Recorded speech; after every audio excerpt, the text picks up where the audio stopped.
Nah, ini perlu jadi perhatian pemirsa, waspada pencopet beraksi di keramaian Festival Imlek 2026 yang digelar di kawasan Bundaran HI Jakarta. Karena sejumlah pengunjung ini kehilangan ponsel mereka.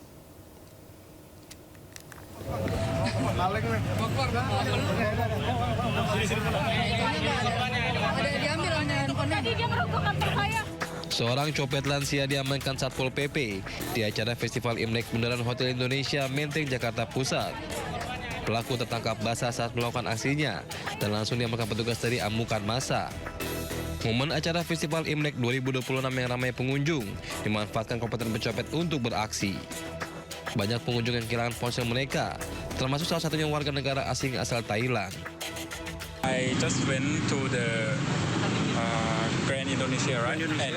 And I saw the event about Lunar New Year, and I have some camera, and I think I'm on my I take a picture, and then on the way back, I think because it's very crowded on the concert, something I think it's on that time I got. So where did you put your phone? Like your back pocket or in your front? In pants. Pocket. So what kind of phone did you lost? Like what time? iPhone or iPhone 15 Plus. iPhone 15 Plus. Yeah, in case. Selain WNA Thailand, sejumlah pengunjung lain juga menjadi korban pencopetan. Guna dimintai keterangan, para korban terduga pelaku kemudian dibawa petugas ke Polsek Metro Menteng. Dari Jakarta Pusat, Rani Sanjaya, iNews melaporkan. Ya, kita ke Cipularang. Pemirsa, memasuki libur panjang Tahun Baru Imlek, arus lalu lintas di ruas tol Cipularang, Purwakarta, Jawa Barat dari arah Jakarta menuju Bandung terpantau ramai cenderung padat. Minggu pagi kendaraan pribadi mendominasi di ruas jalan tol Cipularang, tepatnya di kilometer 82 sekitar wilayah Jatiluhur, Purwakarta, Jawa Barat.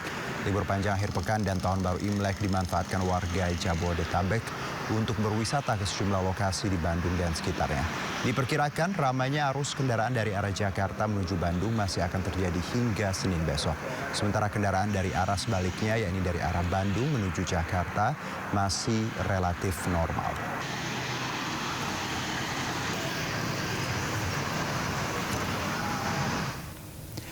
Ya, libur panjang Tahun Baru Imlek lebih dari 10.000 kendaraan memadati kawasan Simpang Gadok, Puncak, Bogor.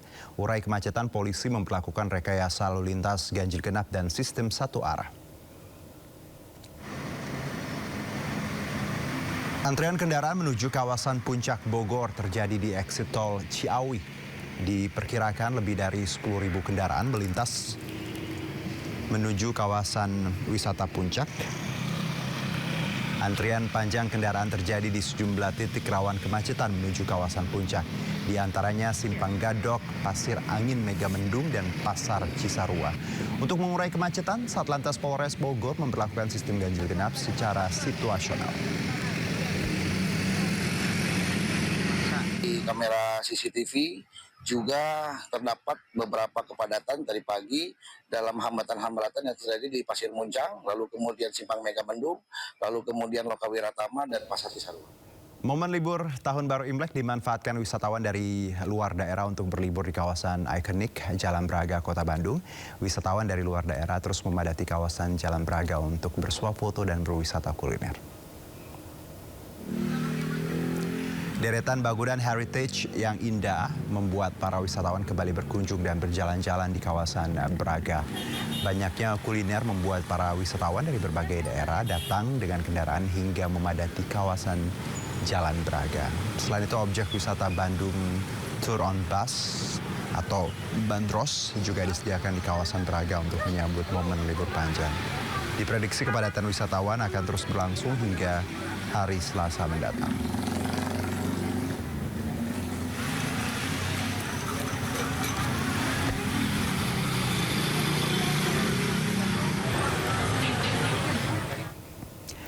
Kita ke Yogyakarta. Pemirsa, kawasan Malioboro dipadati ribuan wisatawan yang datang dari berbagai daerah saat libur panjang Hari Raya Imlek. Selain untuk menikmati suasana Malioboro, mereka juga berbelanja pernak-pernik khas Jogja untuk dijadikan oleh-oleh.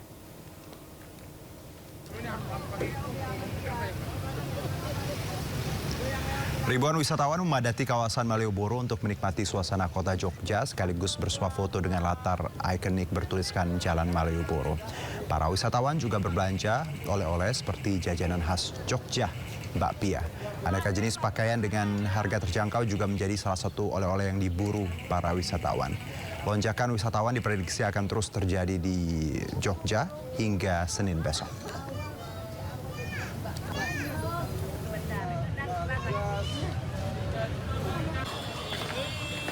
Kembali ke Jakarta, pemirsa. Jakarta Birdland menjadi salah satu spot wisata favorit keluarga untuk mengenal beragam burung di kawasan Ancol, Jakarta Utara.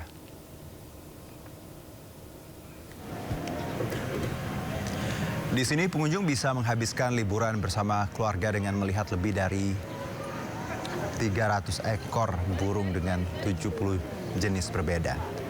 Konsep yang ditawarkan Jakarta Birdland juga cukup unik, yakni kita memasuki kandang burung karena burung di sini dibiarkan lepas begitu saja sehingga pengunjung bisa berinteraksi langsung. Burung-burung yang termasuk dalam satwa yang dilindungi ini dapat diberikan makan secara langsung dan dibantu dengan guide yang ada. Untuk harga tiket masuknya dibanderol mulai dari Rp60.000 untuk hari biasa dan Rp100.000 di akhir pekan. Jadwal atraksi burung dimulai setiap hari pukul 10 pagi hingga 4 sore.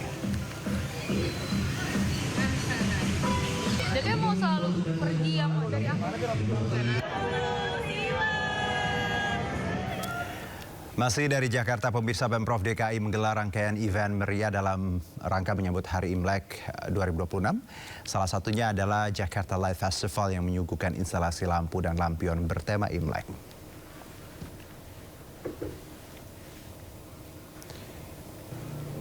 Jakarta Light Festival berlangsung di kawasan Bundaran HI, dihiasi berbagai instalasi lampu dan lampion berwarna-warni bertema Imlek. Banyak warga yang antusias dan menyempatkan waktu untuk bersuah foto dengan lampion-lampion berwarna merah identik dengan perayaan Imlek.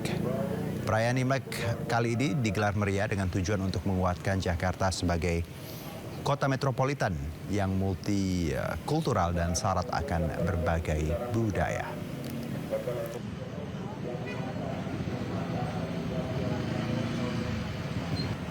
Kita beralih ke informasi berikutnya, pemirsa. Roy Suryo CS minta kasusnya dihentikan dan diterbitkan SP3.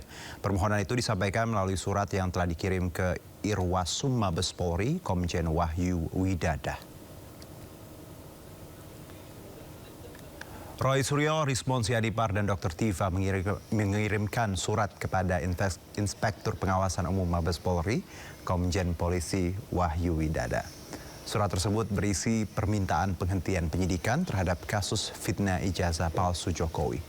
Permintaan ini dilayangkan menyusul diterbitkannya SP3 kepada dua tersangka lainnya, yaitu Egy Sujana dan Damai Harilubis.